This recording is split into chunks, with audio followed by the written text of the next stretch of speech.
जय Hind students, sunrise classes में आपका स्वागत है। तो स्टूडेंट्स, 10th क्लास के स्टूडेंट्स का जो है मॉडल सेट जारी हो चुका है। ठीक है, तो मॉडल सेट से क्या क्या पता चलता है ये चीज हम लोग जो है आज जानने वाले हैं। और मॉडल सेट में जो प्रश्न आए हैं वो प्रश्न को भी सोल्व करेंगे। ठीक है, तो लास्ट तक वॉच करिए और जो विद्यार्थी नए हैं वो चैनल को सब्सक्राइब कर लीजिए, क्योंकि जितने भी मॉडल सेट आएंगे सबका सारे सब्जेक्ट का यहाँ पर क्या होगा, सॉल्व किया जाएगा। ठीक है, तो मॉडल सेट में आप देख सकते हैं कि क्या क्या है। सबसे पहले प्रश्न को हम लोग यहाँ पे सिलेबस के तौर पे देखते हैं कि ये सिलेबस क्या कहता है। ठीक है ना, किस तरह के प्रश्न पूछे जाएंगे, कितना समय लगेगा, सारा चीज हम लोग इसमें जान लेते हैं। देखिए, जो मैक्सिमम मार्क्स जो आपको नंबर मिलने वाला है 80 नंबर, यानी कि जो आपका पूछा जाएगा वो 80 नंबर का पूछा जाएगा।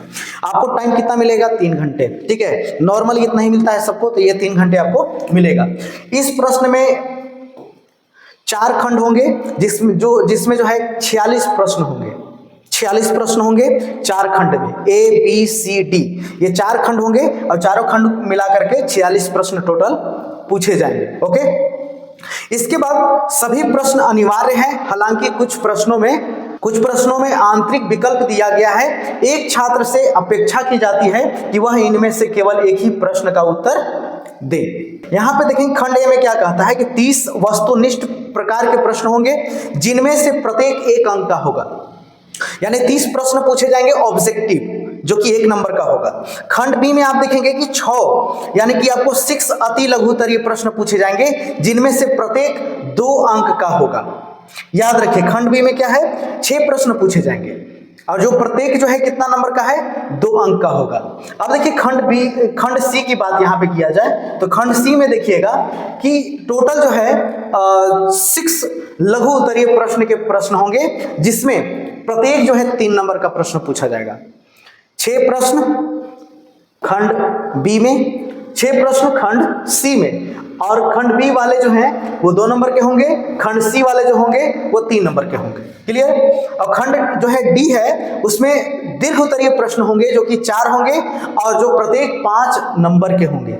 ये चीज है, मतलब इस टोटल अगर देखा जाए तो मिलाकर के आपका टोटल जो है प्रश्न 46 हो जाता है, यानी 46 प्रश्न पूछे जाएंगे आपको। ठीक है, तो इस तरह के प्रश्न हैं। अब आगे हम लोग चलते हैं यहाँ पे अब प्रश्न की ओर कि खंड ए के जो प्रश्न है उसको आज जो है सॉल्व करेंगे हम लोग। ठीक है, देखते हैं किस टाइप का जो है प्रश्न, किस लेवल का प्रश्न जो है दिया गया है, तो इसको हम लोग जान लेते हैं। देखिए, सबसे पहले पहला प्रश्न है, इसको जूमिंग कर लेते हैं, आप लोगों को दिखाई नहीं दे रहा होगा। ठीक है, ये थोड़ा लाइटिंग की वजह से जो हमारा चेहरा भी है वो अच्छे से नहीं आ रहा होगा, लेकिन कोई बात नहीं है।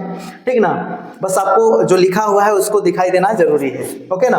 देखिए, प्रश्न जो पहला प्रश्न कहता है कि निम्नलिखित में से कौन सी अभिक्रिया उष्माशोषी अभिक्रिया है। देखिए, उष्माशोषी अभिक्रिया, क्योंकि देखिए जो 1 शॉट का वीडियो था उसमें बताए थे हम कि उष्माशोषी अभिक्रिया किसे कहते हैं। ठीक है, देखिए उससे प्रश्न इसमें मॉडल सेट में आ गया है। देखिए, पहला ऑप्शन है कोयले का जलना। दूसरा ऑप्शन आप देखने को मिलेगा वनस्पति पदार्थों का खाद्य में अपघटन करना, या श्वसन की प्रक्रिया, या कैल्शियम कार्बोनेट का अपघटन करके त्वरित चूना और कार्बन डाइऑक्साइड बनाना। ठीक है, तो यहां पर तीनों जो अभिक्रिया को दिखाई दे रहा है, कोयले का जलना ये उष्माक्षेपी अभिक्रिया है, क्योंकि कोयला जब जलेगा तो उष्मा बाहर निकलेगा। ठीक है, ये चीज जब वनस्पति पदार्थ का खाद्य में जो अपघटन होता है वो भी उष्माक्षेपी अभिक्रिया होता है। श्वसन की जो प्रक्रिया होती है वो भी उष्माक्षेपी होता है, लेकिन कैल्शियम कार्बोनेट होता है उसका जब अभिक्रिया करने के बाद, देखिए कैल्शियम कार्बोनेट सबसे पहले तो जान लेते हैं। कैल्शियम कार्बोनेट जो होता है उसको हम लोग हीट करते हैं, यानी कि गर्म करते हैं। हमको उष्मा क्या करना पड़ता है, देना पड़ता है, तब जाकर के यहाँ पे कैल्शियम ऑक्साइड और कार्बन डाइऑक्साइड जो है प्राप्त होता है। तो जब हमको उष्मा देना पड़ रहा है, मतलब क्या है, उष्मा शोषी है, उष्मा शोषी अभिक्रिया है। तो इसका डी ऑप्शन क्या हो जाएगा, सही हो जाएगा। क्लियर है यहां तक। जब इतना आप लोग जान गए तो अगला जो प्रश्न है, अगला प्रश्न हम लोग देखेंगे। ठीक है, अगला प्रश्न क्या कहता है, सबसे पहले अगला प्रश्न देखेंगे। देखिए, नमी वाले दिन हाइड्रोजन क्लोराइड गैस तैयार करने के दौरान गैस को आमतौर पर कैल्शियम क्लोराइड युक्त गार्ड ट्यूब से गुजारा जाता है। तो गार्ड ट्यूब में लिए गए कैल्शियम क्लोराइड की भूमिका क्या है, भाई आपको बताना है। ठीक है, तो सबसे पहले तो प्रश्न ही कह रहा है, देखिए नमी वाले दिन, तो नमी वाले दिन में जब इस प्रकार का अभिक्रिया होगा तो जो हम प्रयोग कर रहे हैं यानी कैल्शियम क्लोराइड युक्त गार्ड का प्रयोग करेंगे, तो वो क्या करेंगे बच्चे लोग, तो यहाँ पे आप लोग समझते हैं गैस को अगर देखा जाए, ऑप्शन में देखा जाए तो उत्सर्जित गैस को अवशोषित करना, गैस को नम करना, गैस से नमी को अवशोषित करना, या उत्सर्जित गैस के क्लोरीन आयनों को अवशोषित करना। इसका सही आंसर सी हो जाएगा, गैस से नमी को अवशोषित करना, क्योंकि नमी वाले दिन में जब हम ये तैयार कर रहे हैं तो नमी को अवशोषित करने के लिए कैल्शियम क्लोराइड युक्त गार्ड ट्यूब का प्रयोग किया जाता है। ठीक, अब इसके बाद जब हम अगला प्रश्न देखते हैं कि निम्नलिखित में से कौन सा समजातीय श्रेणी में नहीं देखा जाता है। समजातीय श्रेणी अगर देखा जाए, समजातीय श्रेणी एक कार्बनिक यौगिक से है, ऑर्गेनिक केमिस्ट्री से। यहां पे हम लोग देखेंगे चैप्टर नंबर 4 से ये प्रश्न आपको दिया गया है। तो समजातीय श्रेणी हम जो है पढ़ाया हुआ है, अभी तो इसका जो है वीडियो नहीं आया है, लेकिन फिर भी समजातीय श्रेणी जो है पढ़ाया हुआ है। ये समजातीय श्रेणी क्या होता है ये हम लोग समझते हैं।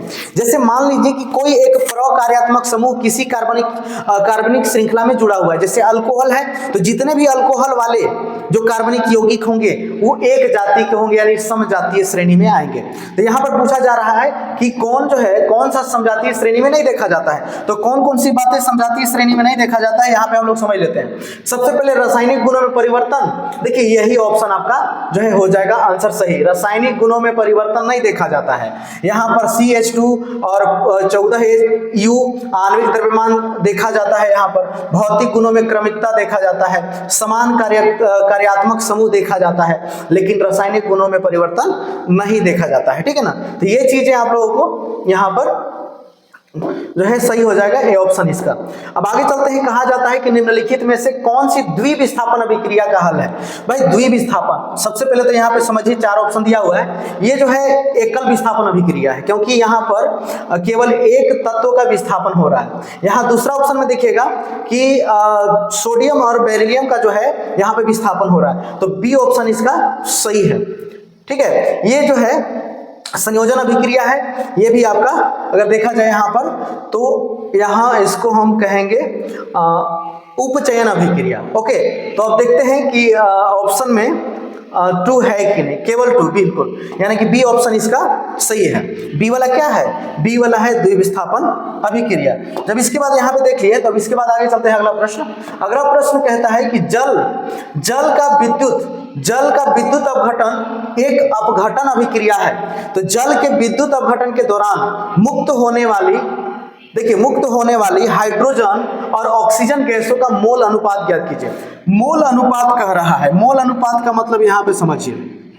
सबसे पहले देखिए क्या होता है, मोल अनुपात क्या होता है। जब H2O का, यहाँ पे थोड़ा हम आगे चलते हैं, जब H2O का क्या किया जाता है, जल अपघटन किया जाता है, विद्युत धारा प्रवाहित किया जाता है, तो क्या होता है, हाइड्रोजन जो है अलग हो जाता है और ऑक्सीजन क्या होता है, ऑक्सीजन भी अलग हो जाता है। तो यहाँ पर जब इसको संतुलित करते हैं, यहाँ पे ध्यान दीजिएगा, संतुलित जब करेंगे तो 2 ऑक्सीजन है, तो यहाँ पे हमको 2 करना पड़ेगा, यहाँ भी 2 करना पड़ेगा। ठीक है, संतुलित करने के लिए। तो अब यहाँ पे आपको हम बता दें एक चीज कि मोल का अनुपात बोल रहे हैं ना, मोल का अनुपात बोल रहा है, तो यहाँ पे जो आगे लिखा हुआ रहता है ना, वही जो है मोल होता है। यानी कि 2 हाइड्रोजन के गैस यहाँ पे मुक्त हो रहा है, मतलब कि 2, ठीक है, और यहाँ ऑक्सीजन के 1 है, 1 छुपा हुआ है यहाँ पे, 1 इसका मतलब कि हाइड्रोजन का 2 मोल और ऑक्सीजन के 1 मोल तैयार हो रहा है। तो इसका जो अनुपात आंसर होगा 2:1 होगा, यानी कि बी ऑप्शन इसका सही होगा। ठीक है, 2:1 इसका सही आंसर होगा। आगे हम लोग चलते हैं, देखिएगा, एक जलीय घोल लाल लिटमस घोल को नीला कर देता है। तो निम्नलिखित में से किस घोल को अत्यधिक मात्रा में मिलाने से यह परिवर्तन उल्टा जाएगा। यानी देखिए बहुत ही सिंपल सा प्रश्न है, यहाँ पे समझिएगा। क्या कह रहा है कि एक जलीय घोल है, पता नहीं है क्या है, अम्ल है या क्षार है, लाल लिटमस घोल को नीला कर देता है। तो याद रखिए लाल लिटमस को अगर नीला कर रहा है मतलब कि वो क्षार है। क्या है, क्षार है। ओके, अगर नीला को लाल कर देता तो अम्ल होता, लेकिन लाल को नीला कर रहा है मतलब वो क्षार होगा। ठीक है, तो क्षार में हम ऐसा क्या चीज बहुत मात्रा में मिला देंगे कि ये जो सिस्टम है, ये जो लाल नीला कर रहा है वो नीला को लाल कर देगा, पलटा जाएगा। ये चीज है बताना। तो देखिए कौन सा है, देखिए बेकिंग पाउडर भी तो क्षार है, तो इसको मिलाएंगे तो और नीला ही हो जाएगा। चूना भी क्षार है, इसको भी मिलाइएगा तो आपको देख लीजिए। अमोनियम हाइड्रोक्साइड घोल, ये भी जो है आपका क्षार है। हाइड्रोक्लोरिक एसिड, हाइड्रोक्लोरिक एसिड इसका सही आंसर होगा बिल्कुल, क्योंकि हाइड्रोक्लोरिक एसिड अम्ल है और अम्ल ज्यादा मात्रा में घोलेंगे तो अम्लीय हो जाएगा, जिसके वजह से नीला लाल में बदल जाएगा। ठीक ना, तो इसका सही आंसर डी ऑप्शन सही है। क्लियर है यहाँ तक? अब इसके बाद आगे चलते हैं, अगला प्रश्न 7वां। बेकिंग पाउडर का एक घटक, बेकिंग पाउडर का एक घटक सोडियम हाइड्रोजन कार्बोनेट है और दूसरा घटक क्या होगा? भाई देखिए ये सिंपल सा प्रश्न है, याद रखने वाला चीज है। मान लीजिए कि बेकिंग पाउडर है, ठीक ना, अब बेकिंग पाउडर है तो बेकिंग पाउडर का एक घटक सोडियम हाइड्रोजन कार्बोनेट है, यानी सोडियम बाइकार्बोनेट। दूसरा क्या होगा? तो दूसरा आपका बी ऑप्शन होगा, यानी टार्टरिक एसिड। टार्टरिक एसिड और सोडियम हाइड्रोजन कार्बोनेट मिला देते हैं तो बेकिंग पाउडर बन जाता है, एकदम कंफर्म आप लोग समझ जाइए। चलिए अब इसके बाद जो है आगे चलते हैं, अगला प्रश्न। धातुओं को खींचकर पतले तार में बदलने की क्षमता को क्या कहते हैं? सब बताया हुआ है प्रश्न, ठीक है ना, सारा वन शॉट में बताया हुआ है, आप समझ सकते हैं। देखिए तन्यता इसका सही आंसर होगा। धातुओं को खींचकर पतली तार में बदल देने की क्षमता को क्या कहते हैं? तन्यता कहते हैं, सिंपल सा बात है। आगे चलते हैं, निम्नलिखित में से कौन आयनिक यौगिक नहीं है? देखिए आयनिक यौगिक कौन नहीं है? सबसे पहले आयनिक का मतलब क्या होता है? आयनिक यौगिक किसे कहते हैं? जो इलेक्ट्रॉन के आदान प्रदान से जो यौगिक बनता है उसको कहते हैं। मतलब कि कोई एक परमाणु है ना, इलेक्ट्रॉन दान किया और कोई एक ग्रहण कर लिया, ठीक ना, और दोनों के यहाँ पर दोनों के बीच क्या हुआ? एक संबंध बन गया, यानी एक प्रकार से कहिए कि बंध बन गया, उसी को हम लोग क्या कहते हैं? आयनिक बंध। तो देखिए पोटेशियम क्लोराइड जो बना है ना, वो कहीं ना कहीं आयन ये इलेक्ट्रॉन के आदान प्रदान से बना है। हाइड्रोक्लोरिक अम्ल ये नहीं बना है, ये भी नहीं बना है, सोडियम क्लोराइड जो है बनल है, यानी कि दूसरा और तीसरा जो है आंसर आपका सही होगा। लेकिन देख लेते हैं कौन ऑप्शन होगा। तो चलिए ऑप्शन ए नहीं है, ऑप्शन बी आपका सही है। दूसरा और तीसरा जो है वो क्या है? आयनिक यौगिक नहीं है, याद रखिएगा आयनिक यौगिक नहीं है। चलिए अब इसके बाद जो है हम लोग चलते हैं, निम्नलिखित में से किस यौगिक में OH कार्यात्मक समूह है? तो आपको पता है ना, नाम देख लीजिए, बहुत ही आसान है, सब बताया हुआ है एकदम से। चलिए यहाँ पे देखिएगा क्या चीज कि OH क्या है? तो OH अल्कोहल है ना जी। तो अल्कोहल के लिए क्या चीज लिखते हैं? अगर यहाँ पे देखें तो अल्कोहल के लिए क्या लिखते हैं? तो OL लिखते हैं, ऑल लिखते हैं, और लिखते हैं ना। तो नाम पढ़ लीजिए, ब्यूटेनोन आ गया, तो नोन है तो ये तो नहीं ना होगा। ब्यूटेनॉल, देखिए ब्यूटेनॉल, नॉल में ऑल आ गया, ठीक ना, तो ब्यूटेनॉल आपका सही होगा, ठीक ना, क्या होगा? ब्यूटेनॉल सही होगा। ओके चलिए अगला जो प्रश्न है, देखिए अगला क्या कहता है कि भाई नाम लिखिए, सूत्र दिया हुआ है, नाम लिखिए, ठीक ना। देखिए नाम लिख के बता देते हैं आप लोगों को। CH3CH2CHO है, यहाँ पर जो एक प्रकार्यात्मक समूह क्या चीज है पता है? एल्डिहाइड है। अब एल्डिहाइड के लिए अल लिखते हैं, AL, क्या लिखते हैं? अल लिखते हैं, ओके, अल लिखते हैं, AL।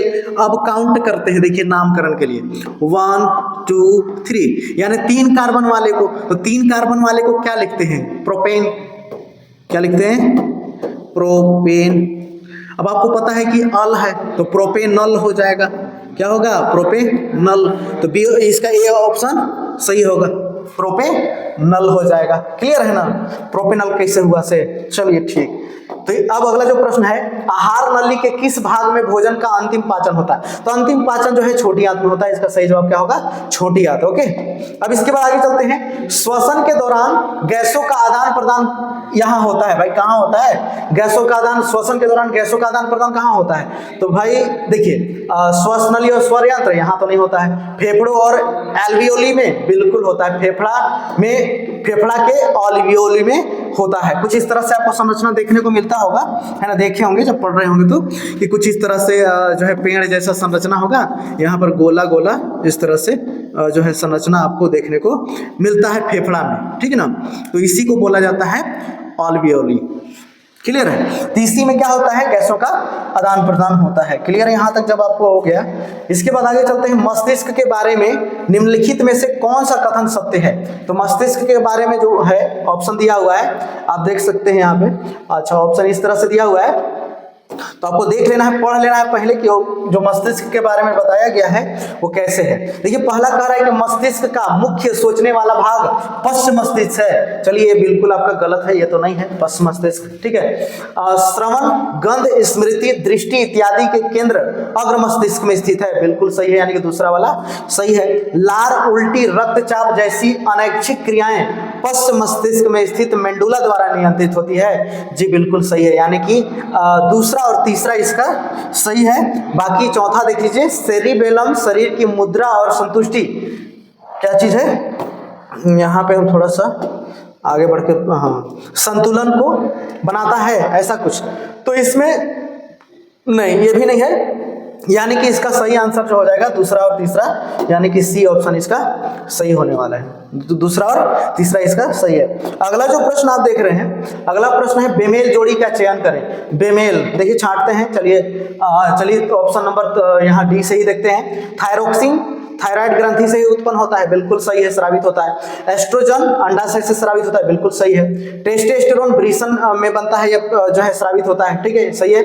एड्रोलाइन पिट्यूटरी ग्रंथि, बिल्कुल ये गलत है, यानी कि ए ऑप्शन आपका सही होगा, बेमेल जोड़ी यही है, ठीक है। चलिए इतना जब जान गए तो इसके बाद जो है आगे चलते हैं।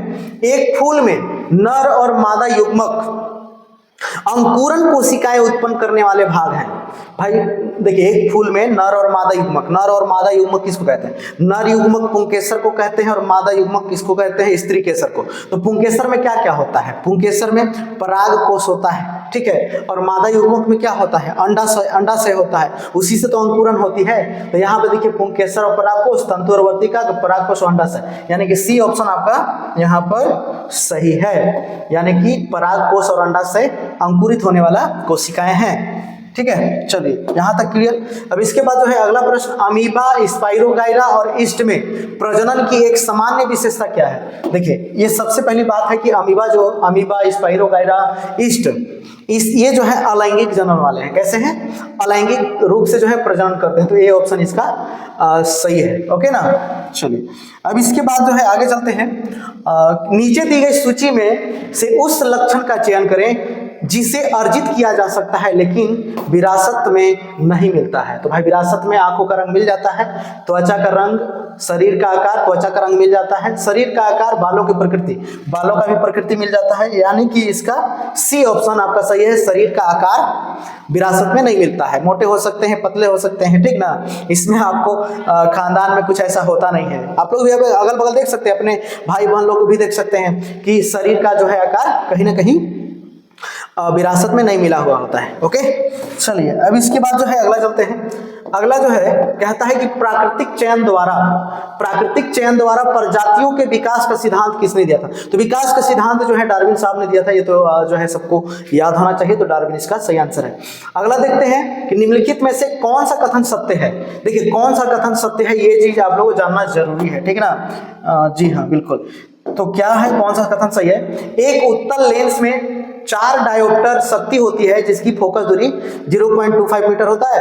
-4 डायोप्टर शक्ति होती है जिसकी फोकस दूरी 0.25 मीटर होता है। अवतल लेंस में 4 डायोप्टर, तो इसका सही आंसर तो हाँ डायरेक्टली बताते हैं, ये ऑप्शन सही है। 4 डायोप्टर शक्ति होती है जिसकी फोकस दूरी 0.25 मीटर होता है। अब कहिएगा सर ये कैसे निकलेगा? बिल्कुल जो है आसानी से निकाल सकते हैं। आपको पता है कि शक्ति बराबर क्या होता है, यहाँ पर लेंस की शक्ति बराबर क्या होता है, यानी P बराबर जो फॉर्मूला होता है 1/f होता है, ठीक है, P बराबर 1/f होता है। तो P तो आपको दिया हुआ है कितना? 4 डायोप्टर दिया हुआ है, 4D, ओके, 1/f। तो फोकस दूरी कैसे ज्ञात करेंगे? तो देखिए सिंपल सा बात है ना। क्या करेंगे? f को यहाँ पर जब इधर लेके आ जाएंगे तो मल्टीप्लाई हो जाएगा, यानी कि 4f हो जाएगा इक्वल 1 हो जाएगा, और f बराबर जो है 1/4 आ जाएगा। तो 1/4 कितना होगा? अगर देखा जाए तो 0.25 आएगा ना, 0.25 मीटर आ जाएगा, ओके। तो इस तरह से पहला आपका जो है आंसर सही होगा। क्लियर है? उत्तल लेंस है, उत्तल लेंस में आपका डायोप्टर जो आपका प्लस में आएगा। क्लियर है ना? चलिए अब इसके बाद जो है बच्चे लोग अगला जो प्रश्न है, देखिए निम्नलिखित में से किसमें अनंत पर रखी गई वस्तु का प्रतिबिंब अत्यधिक छोटा और बिंदु आकार का होगा। तो भाई बिंदु आकार का और छोटा होगा तो ये तो अवतल दर्पण, उत्तल दर्पण, अवतल लेंस, उत्तल लेंस कहीं भी मतलब कि अनंत पर रख दीजिए तो उसका ऐसा ही बनेगा। इसका सही आंसर आपका डी होगा। क्लियर है यहाँ तक जी। अब इसके बाद देखिएगा, एक व्यक्ति 2 मीटर से अधिक दूरी पर रखी वस्तुओं को स्पष्ट रूप से नहीं देख सकता है। ठीक है, 2 मीटर से अधिक दूरी पर रख दीजिएगा तो नहीं देख सकता है, तो कि लेंस का उपयोग करके जो है ठीक किया जा सकता है। तो 2 मीटर से आपको पता है ना, आपको पता है कि जो न्यूनतम अगर देखा जाए तो न्यूनतम बिंदु कितना होता है देखने का क्षमता, तो 25 सेंटीमीटर होता है। यहाँ पे 2 मीटर से अधिक दूरी पर रखी वस्तु को ये नहीं देख पा रहा है, मतलब इसका दूरदृष्टि जो है क्या है, दूरदृष्टि इसका कमजोर है। तो यहाँ पे आप देखिएगा मतलब कि आंख में क्या है, दूरदृष्टिता है या दूरदृष्टि दोष है। तो आपको एक हम बताए थे क्या चीज, उड़ान, क्या बताए थे, उड़ान। अगर मान लीजिए कि दूरदृष्टि वाला, अगर मान लीजिए कि कोई व्यक्ति है, दूरदृष्टि वाला कोई व्यक्ति है, ठीक है, तो उसको जो है उत्तल लेंस का जो है चश्मा का प्रयोग करना चाहिए। ठीक है, और जो निकट दृष्टि दोष वाला है तो उसको अवतल लेंस का प्रयोग करना चाहिए, अवतल लेंस का प्रयोग करना चाहिए। ठीक है, तो यहाँ पे कहा जा रहा है कि सबसे पहले तो देखिए कि 2 मीटर से अधिक दूरी पर रखी वस्तु को स्पष्ट रूप से नहीं देख सकता है, तो उसको क्या चाहिए, दूरदृष्टि। ठीक है, इस दोष को निम्न मतलब कि एक प्रकार से कहा जाए, इस दोष को निम्न क्षमता के लेंस का उपयोग करके ठीक किया जा सकता है। तो भाई दूरदृष्टि दोष है तो उसको हम लोग यहाँ पे डायोप्टर में आपको बताना पड़ेगा। ठीक है, तो उत्तल लेंस का यहाँ पर जो है प्रयोग किया जाएगा। अब उत्तल लेंस का प्रयोग किया जाएगा तो इसका सही आंसर क्या हो जाएगा, बी बना करके देखिएगा जरूर। ठीक है ना, इसका आंसर क्या हो जाएगा, बी होगा, -0.5 डी हो जाएगा। क्योंकि आपको यहाँ पे बता दें, थोड़ा सा अगर क्षमता दे दिया है, यहाँ पे देखें 2 मीटर का यहाँ पे दिया हुआ है आपका फोकस दूरी। अच्छा, तो यहाँ पे इसका जो आंसर होगा 0.5 होगा। ओके, आगे हम लोग चलते हैं। यहाँ पे देखिएगा कि प्रकाश की निम्नलिखित में से कौन सी घटनाएं इंद्रधनुष के निर्माण में शामिल है। तो इंद्रधनुष के निर्माण में कौन कौन सी घटना जो है शामिल है देखिएगा, तो अपवर्तन, विक्षेपण और पूर्ण आंतरिक परावर्तन, अपवर्तन, विक्षेपण और आंतरिक परावर्तन। तो इसका सी ऑप्शन सही होगा। ठीक है, यहाँ पर परावर्तन, अपवर्तन और विक्षेपण तो है, विक्षेपण, प्रकीर्णन, पूर्ण आंतरिक परावर्तन नहीं होगा, ए ऑप्शन नहीं होगा, बी नहीं होगा और डी नहीं होगा, सी ऑप्शन आपका सही होगा। क्लियर है। अब इसके बाद आगे चलते हैं, देखिएगा यहाँ पर 1/5 ओम वाले 5 प्रतिरोधकों का उपयोग करके कौन सा न्यूनतम प्रतिरोध बनाया जा सकता है, कौन सा न्यूनतम प्रतिरोध बनाया जा सकता है, ऐसा बोला जा रहा है। ठीक है, तो देखिए न्यूनतम प्रतिरोध तो आपको पता है कि देखिए न्यूनतम प्रतिरोध जब भी बनाना होगा, न्यूनतम का मतलब कम प्रतिरोध आपको कर देना है, तो इसको समांतर क्रम में ही जोड़ेंगे, 5 को समांतर क्रम में जोड़ेंगे। कैसे समांतर क्रम में, दिखिएगा यहाँ पे ये फिगर बना करके आपको दिखा देते हैं कुछ इस तरह से। ठीक है, ऐसे यहाँ से एक ऐसे, ठीक है, कैसे जोड़ते रहे ये, यानी कि ये जो है समांतर क्रम में इसको हम जोड़ दिए। और सब जितना है ना यहाँ पे 5 में आपका ये प्रतिरोध जुड़ा हुआ है, कितना का, 1/5 का, 1/5, सब में 1/5 है। ठीक है, सब में 1/5। अब जब समांतर क्रम में जोड़ा हुआ है तो समांतर क्रम में जोड़ने के बाद आपको पता है कि समांतर क्रम का फॉर्मूला क्या होता है। तो इसको हम क्या करेंगे, सबसे पहली तो बात यहाँ पे देख लेते हैं क्या हो जाएगा। अगर देखा जाए यहाँ पे तो सबका हो जाएगा 1/5 प्लस 1/5 प्लस 1/5 प्लस 1/5। क्लियर है, 4 हो गया ये, प्लस 1/, ये हो जाएगा। क्लियर, तो इस तरह से होगा।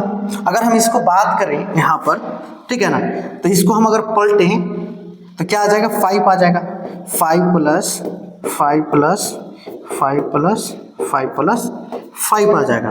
तो अगर हम 5 को जोड़ दें तो कितना आ जाएगा, 25, है ना। किसका फॉर्मूला था, तो 1/r का। 1/r का था, तो यहाँ पर बराबर में 1/r आ जाएगा, यानी कि 1/r बराबर हो जाएगा 25 होगा। अब r बराबर क्या हो जाएगा, तो r बराबर हो जाएगा 1/25 ओम, ये आपका आंसर हो जाएगा, यानी r बराबर 1/25 ओम। तो इसका सही आंसर आपका हो जाएगा बी ऑप्शन सही है इसका। ठीक है, इस तरह से जो है बनाया जाएगा, यानी कि 1/25 ओम इसका सही आंसर है। क्लियर है, चलिए इसको नोट कर सकते हैं आप लोग। इसके बाद आगे चलते हैं, प्रतिरोधकता नहीं बदलती है। भाई प्रतिरोधकता का बताया हुआ है सब, यानी प्रतिरोधकता नहीं बदलती है।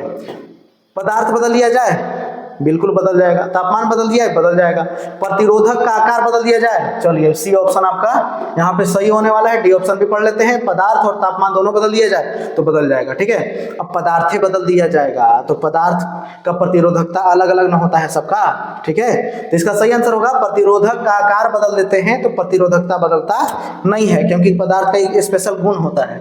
आकार बदल दीजिए, बड़ा कर दीजिए, कितना हो कुछ कर दीजिए, उसका प्रतिरोधकता नहीं बदलेगा। और हम चलिए आगे, यहाँ पे देखिए गलत कथन चुने, एक में गलत कथन चुनना है आपको, ठीक ना। तो सबसे पहले ये जो 26 वाला जो प्रश्न है ना, वो आपको बताना है कमेंट बॉक्स में, इसका सही आंसर जरूर बताइएगा। ठीक है, कमेंट बॉक्स में भी इसको क्या करेंगे, हम आंसर पिन कर देंगे, लेकिन पहले आप लोग को बताना होगा। ओके, ठीक है, चलिए ये तो 26 है। अब 27, घरेलू उपकरणों को शॉर्ट सर्किट या ओवरलोडिंग से बचाने के लिए इस्तेमाल किए जाने वाला जो है सबसे महत्वपूर्ण सुरक्षा विधि कौन है। आर्थिंग, भूसंपर्कन जिसको कहता है, फ्यूज का उपयोग, स्टेबलाइजर का उपयोग, इलेक्ट्रॉनिक मीटर का उपयोग। तो फ्यूज का प्रयोग कर दीजिए, जो है शॉर्ट सर्किट से बच जाइएगा। ओके, क्लियर है, इसका सही आंसर क्या होगा, फ्यूज। जल विद्युत संयंत्र में, ठीक है, जल विद्युत संयंत्र में संग्रहित जल की स्थितिज ऊर्जा को विद्युत ऊर्जा में परिवर्तित किया जाता है। संग्रहित जल की गतिज ऊर्जा को स्थितिज ऊर्जा में परिवर्तित किया जाता है। जल से विद्युत निकाली जाती है, या विद्युत उत्पन्न करने के लिए जल को भाप परिवर्तित किया जाता है। तो इसका ये ऑप्शन सही है, संग्रहित जल का स्थितिज ऊर्जा को विद्युत में परिवर्तित किया जाता है। चलिए सही आंसर इसका। 29 में देखिएगा, वे जीव जो विकिरण ऊर्जा का क्या कहता है, विकिरण ऊर्जा का उपयोग करके अकार्बनिक यौगिक से कार्बोहाइड्रेट का संश्लेषण करते हैं। तो भाई अकार्बनिक यौगिक ले करके और कार्बोहाइड्रेट का संश्लेषण करेगा तो क्या होगा, पेड़ पौधे होते हैं, पेड़ पौधे क्या करते हैं, कार्बन डाइऑक्साइड लेते हैं और भी खनिज लवण लेते हैं और सूर्य का प्रकाश लेते हैं, ठीक ना, तब जाकर के वो क्या करते हैं, ग्लूकोज बनाते हैं। तो यहाँ पर जो है उत्पादक, इसका सही आंसर होगा बी ऑप्शन सही है। अब देखिए, चिपको आंदोलन द्वारा दिया गया महत्वपूर्ण संदेश क्या था, तो वन संरक्षण प्रयासों में समुदाय को शामिल करना, वन संरक्षण प्रयासों में समुदाय की अनदेखी करना, विकासात्मक गतिविधियों के लिए वन वृक्षों को काटना, या सरकारी एजेंसियों को वनों में वृक्षों को नष्ट करने का आदेश देना। इसका सही आंसर हो जाएगा ए ऑप्शन, इसका सही है। क्या होगा, ए ऑप्शन सही है, वन संरक्षण प्रयासों में समुदाय को शामिल करना। ये जो है खंड ए का पूरा जो है आपको सॉल्व करवा दिए, खंड ए का, ठीक है, क्लियरली ये सॉल्व हो चुका है। तो स्टूडेंट्स, आई होप कि ये वीडियो आप लोगों को अच्छा लगा होगा, और वीडियो अच्छा लगा है, यहाँ तक पहुंचे हैं तो वीडियो को जरूर लाइक कर दीजिए, और नए हैं विद्यार्थी इस चैनल पे तो चैनल को सब्सक्राइब कर लीजिए, क्योंकि इसी तरह के जो है वीडियो आप लोगों को मिलते रहेगा। और जितने भी मॉडल सेट आएंगे सबका सॉल्व यहाँ पे किया जाएगा। जो है अगले वीडियो में इसके खंड बी को और सी को और डी को क्या करेंगे, सॉल्व करेंगे, ठीक है। तो चैनल को सब्सक्राइब करना ना भूलें, चैनल को सब्सक्राइब कर लीजिए, ठीक है। मिलते हैं फिर नेक्स्ट वीडियो में, तब तक के लिए टेक केयर, जय हिंद।